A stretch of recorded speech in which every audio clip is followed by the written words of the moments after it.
Hello everyone, I wanted to show you how I was able to fit my whole game into the box, including the acrylic standees, without any lid lift or having to change anything too much. I wanted to be able to get them in there, and I maybe made it too complicated or overthought it somehow, but I was having a hard time fitting them in to the space that I wanted them to be in, and so it took me a while to rearrange them, and I finally figured out how to do it. And I want to show you in case you want to arrange it the same way. So first off, what I did was I wanted to keep the cardboard standees, but I might not use them very much, so I lined the bottom of the box. I took the insert out and I put a single layer of standees all the way across here.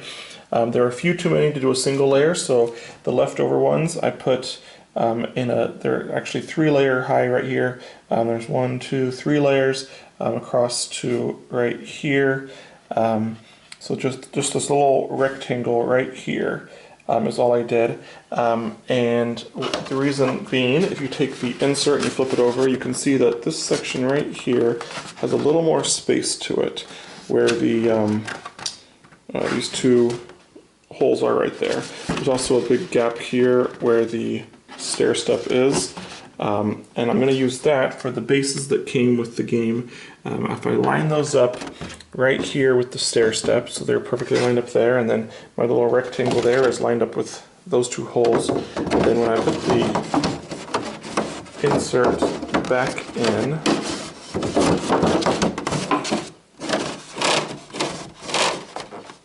then it sits down perfectly fine as if nothing is changed. There's no wobble to it. There appears to be no lift.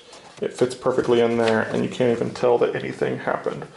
All right, and then we can start filling it in. We have our minion cards, prince cards, the campaign book box, which once you open that up, if you decide to take the components out, that'll give you a little more space in here. Angel cards, the campaign tracker, and then we've got our map tiles. Sit there.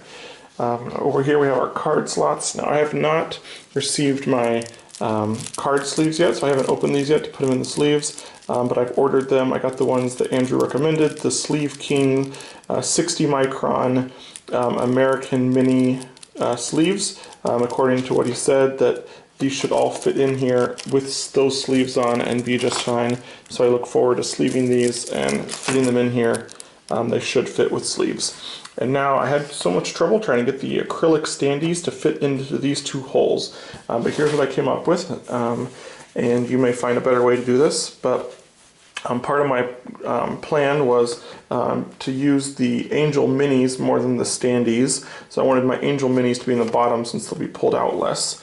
So I'm going to start here with Michael and Miko, my two skinniest angels, and I'm going to put them right here in this corner of that hole.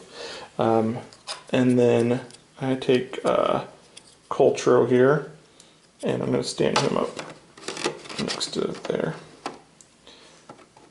And actually, I'm going to try something different.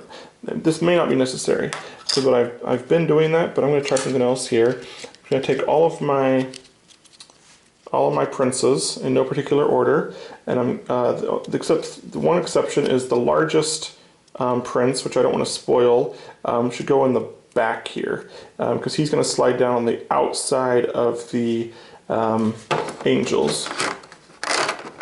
The rest of them are going to sit right on top of the angels.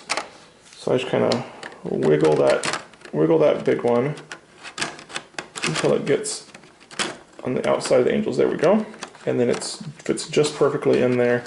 The rest of the princes stack up so they're resting on top of those two angels. Alright. It keeps falling over on me. Alright, and now in this space here I can put my bases that came with the acrylic standees. Now the original bag that came was much bigger, and it takes up a lot of bulky space, so I found another bag that I had, and I put my spaces in 2 columns of 26, which doesn't make for fast cleanup time to stack them up neatly like that, but it does help them slide perfectly well into here. They slide right down in with no problem. And now what I was going to try here is try to put Cultro down next to those princes, and he does fit. I also haven't found a way to fit these two Hateful Fiends in the other side with the rest of the minions. So normally I've been sliding them down next to the bosses. Let me see if they fit with Cultro there. One goes in.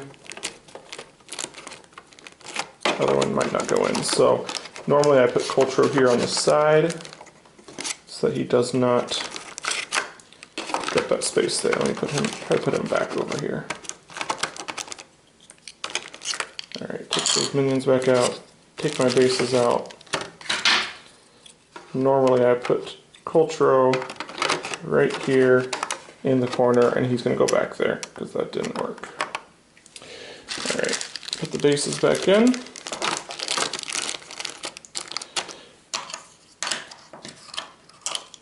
Hateful Fiends, two of them, slide in there between the bases and the princes, and that works fine.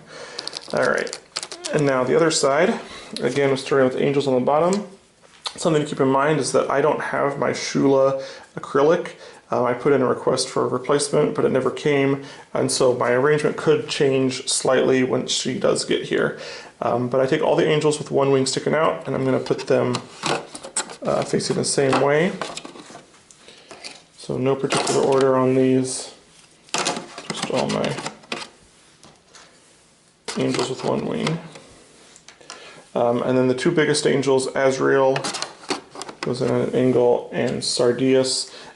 These squares actually get a little bit bigger as you come up towards the bottom. They're tighter, so I couldn't fit this in the bottom like I would like to. So he's going to sit here on top of them. But my goal in putting these in is to leave a little gap right here on that side. As you can see, I'm going to take my other two Hateful Fiends. I'm going to put them standing up right here. And now I still have a gap right, you can see it right there, which is where I'm going to take the three imps, 1, 3, and 5, that have the pitchfork sticking out to the side. I'm going to put that pitchfork right into that hole. So they're going to go next to the Hateful Fiends, and those pitchforks are going right into that gap by the angels. And then they're perfectly fitted in there. Next, the abominations. You can see the abominations have this arm that sticks out a little bit farther. I'm going to put them in here, but they give a little more space down here at the bottom because of that arm right there. So now my stack of skinny, tall minions, the order doesn't matter too much here, except that the Cruel Archer and the Fallen Seraph both have a slightly thicker base here, so they need the extra space to go next to the Abomination's legs, where there's a little more space. So I put my Cruel Archer and my Fallen Seraph on top of each other. The rest of them don't matter, they're all about the same in skinniness on the base.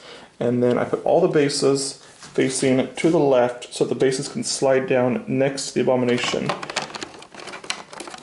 And if you do it in the right order, they'll all fit in there just fine and not be sticking out too far.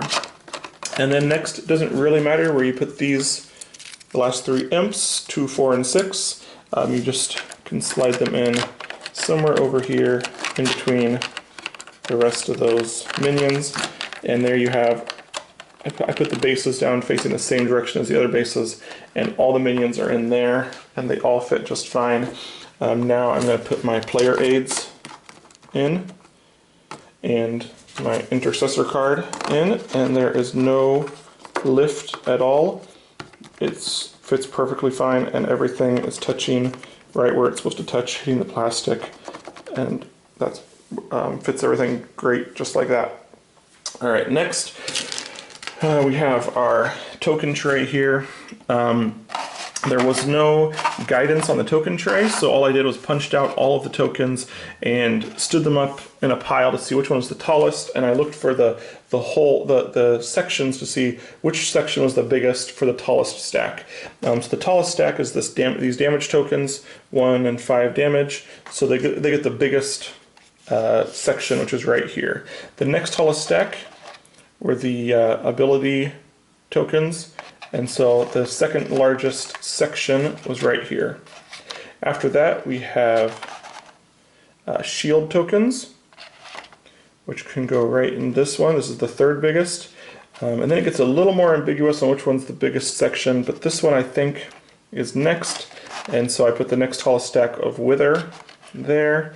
And now these three are basically all the same size. So it doesn't matter which one you put there. But I have Empower, Swift, and Curse in those three. All right, and then this one, I guess, is also very similar, maybe slightly smaller on this one, and I have the Root there. And now there's actually 4 more types of tokens, but there were only 2 more sections. So the 2 smallest ones I had to double up. So this one, I have the the Wisdom, and the I'm losing it, Empower, whatever that one is. And then over here, in this section, I've got the Blessed and the Sword thing here, it's Strength or whatever it is. So those I doubled up because there were not separate sections for each of those. Obviously, the only place for the square ones, the Darkness and Light tokens, goes there. There were 2 sections for the larger ones. The smaller section, I put in the Saints, the Player Initiative token, which probably won't be used with that gold one, and then the 10 and 25 damage. Those can all fit into the smaller one. The larger one takes all the Courage tokens, which won't be used because I have the metal ones. And then at the very end here, I put the XP disc. It doesn't fit for some reason in as well with the smaller one, so I put it over here with those. And then that is all set. It all fits in there just fine. And then we put our Darkness board, and then we have this gap right here where the spirals of the campaign book go so they don't get damaged. So it's right on top there. Spirals in the gap. And then we can put our mini insert on top of that. I only have 2 sets of die, but more would fit in here just fine. Golden Courage tokens. Large gold token. It's actually a pretty tight fit to fit it in this hole. You just push up and it snaps in. And then all of my health trackers go sit right in there. And we put the instructions on. Lid.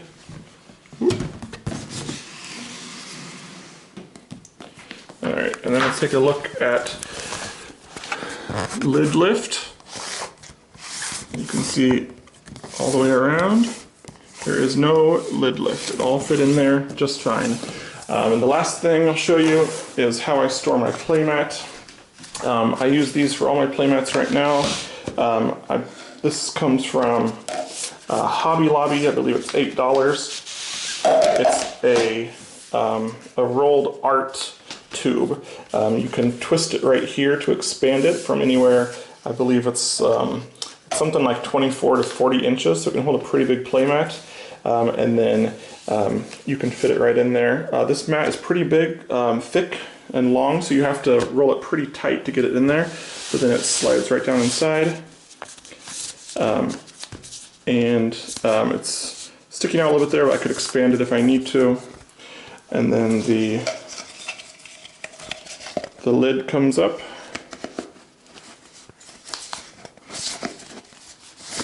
Try to line up the the groove there. All right, and then so the lid comes on, and then it's got this carrying pack, and you can put I haven't put a label on here yet, but you can put a piece of white tape or a label maker and label it what it is, and then it can sit around your shelf, and it's good to go. All right, well, I hope you found that helpful, and if you come up with a better option, let me know, and I'll be looking forward to another insert being made by somebody that can fit the future expansions as well, and we'll just replace the whole thing inside. All right, thanks.